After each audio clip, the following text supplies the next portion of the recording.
Position 2, minor pentatonic. So we're going to connect the endpoints of the first one. We had the root on A, so the first position. So we're going to build on this one.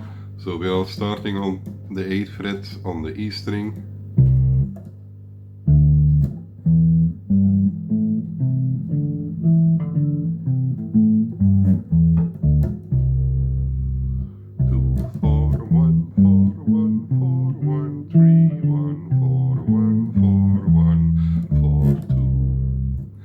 So that's it.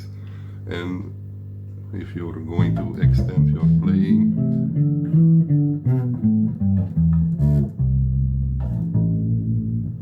you can make fun stuff out of it. So image in the screen below to practice as usual. So again,